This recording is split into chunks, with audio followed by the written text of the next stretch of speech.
నమస్కారం. పెళ్ళైన తర్వాత ఖచ్చితంగా తల్లి కావాలని ప్రతి ఒక్కరికి ఉంటుంది. కేవలం తల్లి ఒకటే కాదు, తల్లిదండ్రులు అవ్వాలని ఇద్దరి ఆలుమగలకు ఉంటుంది. కానీ ఎన్ని హాస్పిటల్ చుట్టూ తిరిగినా, ఎన్ని ఫెర్టిలిటీ సెంటర్స్ తిరిగినా కానీ వాళ్ళకి సంతాన ప్రాప్తి అయితే అస్సలు లభించదు. మరి దైవ ఆజ్ఞ లేనిదే ఇది కాదు అని కూడా కొందరు అంటున్నారు. మరి వైద్యంలోనూ ఎటువంటి దోషం లేకపోయినా కానీ పిల్లలు పుట్టట్లేదు, మరి దేవుడి చుట్టూ తిరిగినా పిల్లలు పుట్టట్లేదు అని మీరు ఎప్పుడైనా భావిస్తున్నారా? అయితే మీకోసమే ఈ వీడియో. మరి దీని గురించి మీకు ఒక సొల్యూషన్ చెప్పడానికి ప్రస్తుతం మనతో పాటు ఉన్నారు ప్రముఖ సంఖ్య జ్యోతిష నిపుణులు రెహమాన్ గారు. నమస్తే అండి. నమస్తే అమ్మా.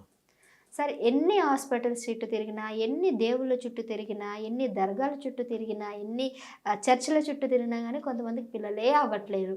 అలాంటి వారికి ఏంటి దోషము, ఎలా పరిష్కరిస్తారు? అద్భుతమైన ప్రశ్న అమ్మా.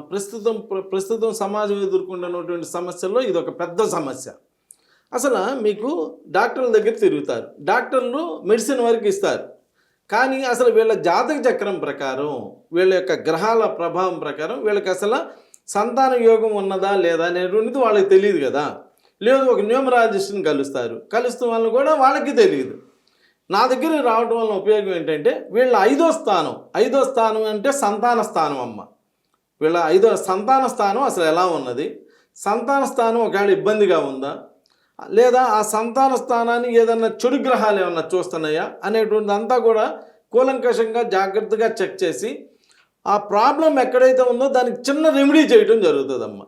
ఆ రెమెడీ చేయటమే కాకుండా వీళ్ళకి పేరులో కూడా చిన్న చిన్న మార్పులు చేయటం జరుగుతుంది. అలా చిన్న మార్పులు చేయటం వల్ల ఆటోమేటిక్గా ఎంతమంది డాక్టర్లకో పిల్లలు కలిగారమ్మా. నా దగ్గరికి వచ్చినటువంటి వాళ్ళకి ఎంతోమంది డాక్టర్లు. అసలు విజయవాడలో అయితే ఒక అమ్మాయి గైనకాలజిస్ట్, అసలు అమ్మాయి దగ్గర సంతానం లేని వాళ్ళందరూ అమ్మాయి దగ్గరికి వచ్చి సంతానం పొందుతారు. ఆమెకే పిల్లలు లేరు. ఆమె కూడా నా దగ్గరికి వచ్చినాక అమ్మాయికి అమ్మాయి అబ్బాయి పుట్టారు. ఇలా ఎన్నో అద్భుతమైనటువంటి రిజల్ట్స్ చూడటం జరిగిందమ్మా. కాబట్టి మీకు ఒకవేళ సంతానం లేక మీరు ఏదైనా ఇబ్బంది పడుతుంటే మీరు అసలు ఆలోచించాల్సినటువంటి అవసరమే లేదు. ఒక్కసారి నన్ను కలిసి చూడండి. మంచి పిల్లలు సంతానం చక్కగా కలిగి మీరందరూ కూడా చక్కగా ఆనందంగా ఉండేటువంటి అవకాశం. మీకు పెళ్ళై 10 ఏళ్ళు అయ్యి 15 ఏళ్ళు అయ్యి పిల్లలు లేకపోయినా కానీ భయపడక్కర్లేదు. ఆస్ట్రోన్యూమరాలజీలో ఒక అద్భుతమైన రెమెడీస్ ఉన్నాయమ్మా. ఆ రెమెడీస్ ద్వారా మీరు మంచి సంతానాన్ని పొందొచ్చు. నమస్కారం.